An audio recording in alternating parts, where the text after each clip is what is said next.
என்னுடைய வணக்கத்தை தெரிவித்துக் கொள்கிறேன். இந்த நாள் டாக்டர் அம்பேத்கர் அவர்கள் இயற்றிய சட்டத்தை கொடுத்து சட்ட நாளாக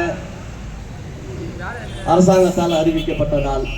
இந்த நாளில் பல இடங்களில் பல விதமாக உறுதியேற்றுக் கொள்கிறோம். அந்த வகையில்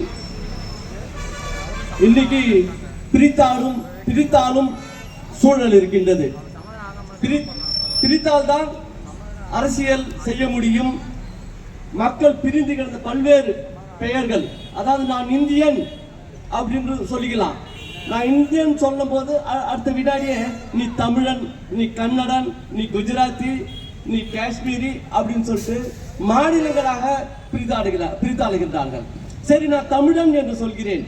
தமிழன் என்று சொல்லும் போது மதத்தாலும் ஜாதியாலும் பிரித்தாளுகிறார்கள். சரி, நான் ஒரு குறிப்பிட்ட சமுதாயத்தை சேர்ந்தவன் என்று சொல்கிறேன்.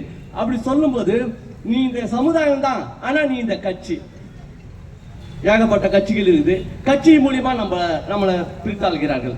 சரி, ஓகே, நான் பாபா சாஹிப் டாக்டர் அம்பேத்கர் வழித்தோன்றலாக அவரை நான் தலைவராக ஏற்றுக்கொண்ட ஒரு சமுதாய கட்சியாக இருக்கிறேன் என்றால், அதிலையும் இல்லை நீ பிஎஸ்பி, நீ விடுதலை சிறுத்தைகள், நீ புரட்சி பாரதம் அப்படின்னு இருக்காங்க. ஆனால் இன்னைக்கு ரொம்ப சந்தோஷமா இருக்கு. இன்னைக்கு புரட்சி பாரதம், விடுதலை சிறுத்தைகள், பகுஜன் சமாஜ் கட்சி, எல்லா தோழர்களும், எல்லாம் இந்திய குடியரசு கட்சி, பௌத்த கூட்டமைப்பு எல்லாமே இங்க வந்திருக்கோம். எல்லாமே ஒற்றுமையா இருக்கும். இங்க ரொம்ப சந்தோஷமா இருக்கு.